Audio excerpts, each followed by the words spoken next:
Então, pessoal, eu acho que esse tema é um pouquinho complicado. Então, apesar que eu já tinha mandado para vocês, pedido para vocês fazerem a lista e tem entregue até hoje, na verdade, eu achei melhor eu fazer essa lista, sabe? Quem entregou não tem problema, quem entregou depois eu vou olhar, que nem eu falei, eu vou dar um pontinho extra para quem tentou fazer, mesmo que não acertou, mas que tentou fazer.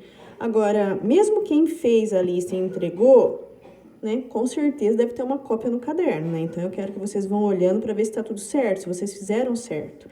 E quem ainda não fez ou ficou com dúvida, agora então é a hora de vocês prestarem atenção, tá? Eu encaminhei no grupo uma musiquinha. Essa musiquinha aí é a que vocês vão guardar, porque sendo cosseno e tangente de 30, 45, 60, dificilmente o exercício vai fornecer. E aí, quer dizer, lembrar da musiquinha já é uma mão na roda, né? Quer dizer, já ajuda bastante na hora que você vai fazer exercício. Tanto agora no nono ano, quanto depois no ensino médio, vocês vão precisar bastante desses valores. Bom, eu completei a tabelinha, tá? Completei a tabelinha com a música, tá? Não vou cantar porque eu não canto muito bem, mas é só olhar esse videozinho que eu mandei pra vocês, tá? Uma coisa que é importante, as formulinhas. Olha lá. Bom, lembrando que tudo isso que a gente está estudando é sobre o triângulo retângulo. Lembra, triângulo retângulo é aquele que tem esse ângulo de 90 graus, tá? Exatamente o oposto do ângulo de 90 graus, a gente tem uma medida chamada hipotenusa, tá? Antes, nas duas matérias anteriores sobre o triângulo retângulo, a gente chamava esse lado e esse lado de cateto. A gente nunca diferenciou, era cateto. O importante era saber quem era a hipotenusa. A partir dessa matéria, é importante distinguir que cateto que é, tá? Só que aí vai depender do desenho que você tem, tá? Dependendo do desenho que você tem, você vai resolver quem é o cateto oposto e quem é o cateto adjacente. Por quê? A ideia é sempre assim, ó. Por exemplo, ó, eu tenho um triângulo retângulo, certo? Ângulo reto, tá aqui, 90 graus. Na frente dele, sempre é a hipotenusa, tá? Aqui é um cateto, aqui é outro. Nesse momento, com essa matéria de seno, cosseno e tangente, como que você vai resolver quem é o oposto e quem é o adjacente? Dependendo da onde está o ângulo que o exercício estiver perguntando.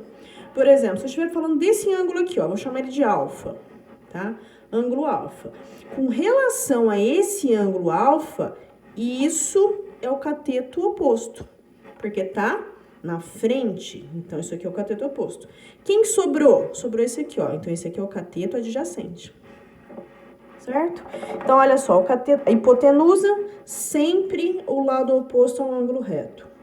Você vai olhar o ângulo que o exercício está te pedindo. Se o ângulo for esse, quem está na frente do ângulo? Cateto oposto.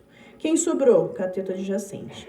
O cateto adjacente, se vocês prestarem atenção, olha só, é o lado que faz parte do ângulo que você está olhando, tá? Então, o lado que não faz parte do ângulo, que é exatamente o oposto, olha só, é o cateto oposto, né? E esse ângulo aqui, esse lado aqui, que faz parte, ó, porque esse ângulo, o ângulo alfa, ele é formado pelo encontro, né, da hipotenusa com esse cateto, que é o adjacente, tá? Então, tudo depende do ângulo que você estiver olhando. Se eu estiver olhando para esse ângulo aqui, ó, esse aqui, para esse daqui eu vou chamar de beta. Para o ângulo beta, agora isso aqui é o cateto oposto, tá? E esse daqui vai ser o cateto adjacente. Então, tudo depende de qual ângulo você está olhando, qual ângulo que o exercício está pedindo. Ó, fiz um resuminho das fórmulas. Fórmula geral do seno. O seno de um ângulo qualquer vai ser o cateto oposto pela hipotenusa. Lembra? Depende do ângulo que o exercício te der. Com relação a esse ângulo aqui, olha só, o cateto oposto é esse, certo? Hipotenusa, sempre o oposto ao ângulo reto, tá? Então, cateto oposto, chamando de CO, dividido pela hipotenusa. Seno. Cosseno. cateto adjacente dividido pela hipotenusa. Ó, tô olhando para esse ângulo aqui, ó. Quem que é o cateto adjacente? Esse aqui. Hipotenusa, oposto ao ângulo reto. E a tangente é quando a gente não tem a hipotenusa no exercício. Ele não me deu o valor da hipotenusa. Então, quem que sobrou? Sobrou o cateto oposto, sobrou o cateto adjacente. Então, se eu não tenho o valor de hipotenusa, eu vou precisar usar a tangente, certo? Então, agora vem o maior problema para vocês. Qual das 3 fórmulas você vai usar? Qual? Ah, depende. Depende do quê? Depende do seu desenho. Por exemplo, olha o primeiro exercício. Aliás, o exercício 2, letra A. Olha só, vamos primeiro definir o que a gente tem. Aqui, ângulo reto. Então, o nosso x quem que é? Hipotenusa. Que ângulo que ele deu? Ah, ele deu esse ângulo aqui, ó, 30 graus, tá? 30 graus.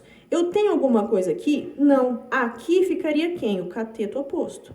Mas ele não me deu nada, não me deu valor, não me deu x, não deu nada. Então, eu não tenho cateto oposto. Quem que eu tenho? Eu tenho o cateto adjacente. Então, olha só. Nesse caso, eu tenho hipotenusa e cateto adjacente. Ó, cateto adjacente e hipotenusa. Quem que eu vou usar? Cosseno. Cosseno de quem? De 30. Então, nesse caso, esse exercício aqui, eu vou fazer assim, ó. Cosseno de 30 é igual. Cateto adjacente, 16. Quanto que é a hipotenusa? X. Ah, quanto que é o cosseno de 30? Vai lá na tabela, ó. 30, cosseno de 30, raiz de 3 sobre 2. Raiz de 3 sobre 2. Igual 16 sobre x. Percebe, ó? Eu troquei cosseno de 30 por raiz de 3 sobre 2, tá? Olhando lá na tabela. Bom, agora que o negócio complica, porque se vocês tivessem visto essa matéria em álgebra, ficaria bem mais fácil, tá? Ó, como que eu saio disso aqui? Isso aqui eu vou resolver multiplicando em x, certo? Então, vai ficar x vezes raiz de 3, x vezes raiz de 3, igual 2 vezes 16, certo? Bom, 2 vezes 16, 32. A raiz de 3 está multiplicando, não tá? Ela vai passar dividindo. Só que quando chega nessa fase aqui da minha conta, aqui é um problema, porque não pode ter raiz de 3 embaixo da fração. Não tem. E isso aqui é uma coisa chamada de racionalização, que vocês vão aprender em álgebra, tá? Mas, né, já que a gente chegou nesse ponto, eu vou explicar para vocês. Quando chega nessa situação aqui, ó, a gente vai ter que fazer uma coisa desse tipo aqui, ó. Vou resolver aqui do lado, ó. Então, o que acontece, ó? Raiz, x é igual a 32 dividido por raiz de 3. Racionalizar significa tirar essa raiz. Mas como que eu tiro essa raiz? Ah, eu vou multiplicar por ela mesma. Se eu multiplicar por ela mesma, o que vai acontecer? Vai ficar raiz de 3 vezes raiz de 3, vai ficar raiz de 3 ao quadrado, tá? Então, ó, raiz de 3 vezes raiz de 3. Vai ficar raiz... Se fosse x vezes x, eu ficaria x ao quadrado. Então, aqui vai ficar raiz de 3 ao quadrado.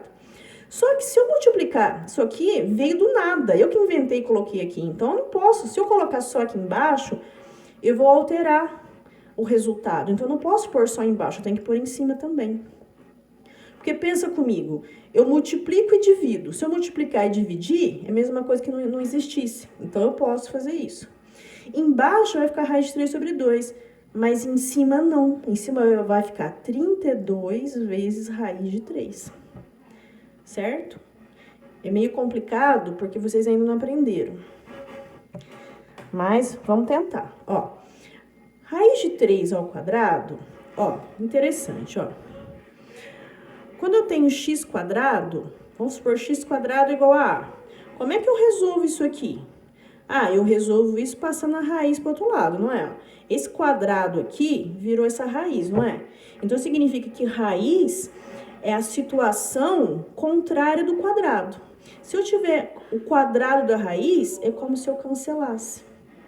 tá? Por quê? Porque um é a operação inversa da outra. Então, eu posso, quando chega nessa parte aqui, eu cancelo. E é exatamente por isso que eu faço raiz vezes raiz, porque eu não quero ter raiz no denominador. Então, eu faço ela vezes ela mesma para poder sair da raiz. Então, o que vai sobrar aqui embaixo? Aqui sobra 3, tá? Então, aqui vai acabar ficando assim, ó, 32 raiz de 3 sobre 3. Quando vocês chegarem nessa fase aqui, você vai observar o seguinte, ó. Se esse número aqui der para dividir pelo de baixo, você simplifica e divide. Se não der, o resultado é esse, ó. Que nem nesse caso aqui, 32 não dá para dividir por 3 e dar um número exato. Então, a sua resposta é essa daqui. Então, quer dizer, o resultado da letra A vai ser x igual 32 raiz de 3 sobre 3. Certo?